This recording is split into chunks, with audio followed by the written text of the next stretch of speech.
You think you make your own decisions? Adorable. Turns out your brain is being gently puppeteered by chairs, fonts, shopping carts, and even the way your phone icons are shaped.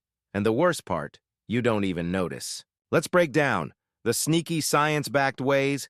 Everyday objects are controlling you and your brain is just chillin'. Number 1. The fast food chair conspiracy. Welcome to your local fast food restaurant where the burgers are greasy, the floors are sticky, and the chairs weaponize discomfort. Have you noticed how fast food seating always feels like punishment? The cushions are stiff, the backrest's too straight, and sometimes the seat's made of actual concrete. You'd think they were trying to make you leave. Spoiler alert, they are. It's called anti-lingering design, a real strategy backed by environmental psychology. Restaurants like McDonald's intentionally use uncomfortable seating to encourage quick dining. The goal isn't for you to have a relaxing meal. The goal is high turnover. More customers per hour equals more profit. And it works. A 2004 study in the Journal of Retailing and Consumer Services found that hard, upright seating literally reduces the amount of time people spend eating by up to 30%.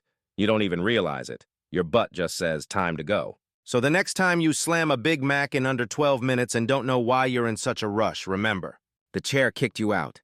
You just didn't feel it happen. Number 2, fancy fonts are lying to you. You're in the store. You pick up 2 bottles of olive oil. One says pure olive oil in bold Arial. The other says l'huile d'olive vierge extra in swirly cursive that looks like it was handwritten by a Parisian ghost. Which one do you trust more? If you picked the fancy one, congrats, your brain got played by typography. This is known as processing fluency, and it's a cognitive bias that links difficulty in reading with increased perceived value. In short, if it's hard to read, it must be important. In a Princeton study, participants were asked to rate menu items written in different fonts. The ones with decorative fonts were judged to be more sophisticated even though the food was identical. Luxury brands know this. They want their labels to look like a cryptic spell book from an ancient fashion monastery, because the harder you squint, the richer you feel. So next time you're about to spend $40 on a tiny jar of creme hydratante botanique, ask yourself, is it actually better? Or did the font just seduce your wallet? Number 3. Grocery store layouts are mind mazes. Let me ask you a simple question. Why is the milk always in the back? Not near the door, not in the middle, always in the furthest, coldest, most inconvenient corner of the store. It's not a logistics thing, it's psychological warfare. Grocery stores are designed using a principle called planned exposure, which basically means they want you to walk past as many products as possible before you get to the stuff you actually need. You came in for eggs. You walked out with chips, soap, 2 candles, and a plant you named after your ex. Why? Because you were exposed. It's all calculated. Essentials like milk, eggs, and bread are spread out and buried deep, so you pass by impulse buy zones like snack aisles and end cap promos. Even the store layout plays a role. Most stores flow counterclockwise because research shows people naturally turn right upon entry, especially right-handed people. And get this, the carts. They're bigger than they were 20 years ago. That's not a coincidence. The bigger your cart, the emptier you feel, so you buy more stuff. So yeah, the store isn't just selling you food. It's selling you a journey of psychological manipulation, complete with calming music and a tragic intermission in the frozen foods aisle. Number 4, the scent that rewires your brain.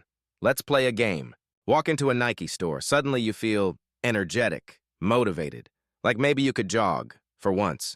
Now walk into a hotel lobby. You're relaxed, safe, slightly richer feeling than you actually are. What changed? Smell. Welcome to scent marketing, aka emotional brain hacking through your nose. It turns out scent is one of the fastest pathways to your limbic system, the part of your brain that controls memory and emotion, and businesses are very aware of that. According to a study in the journal Chemical Senses, pleasant ambient scents can boost perceived product quality and mood even when nothing else changes. So yes, the smell of leather in the car dealership, fake but powerful. And casinos, they've run real A/B tests, different scents in different zones, and found certain aromas led to people gambling more. So yeah, your nose is getting high-fived by capitalism while your wallet slowly withers. Number 5, music that messes with your wallet. Imagine you're in a fancy wine store. Soft classical music is playing. You feel refined. Like maybe you do deserve the $24 bottle with the fancy label. That's not your inner sommelier talking. That's musical fit and your brain is dancing to its beat. Back in the 1990s, researchers Adrian North and David Hargreaves ran a study where they alternated between classical music and top 40 hits in a wine shop. Result: when classical music played, people bought more expensive wine even though the selection didn't change. Why? Because the music framed the space.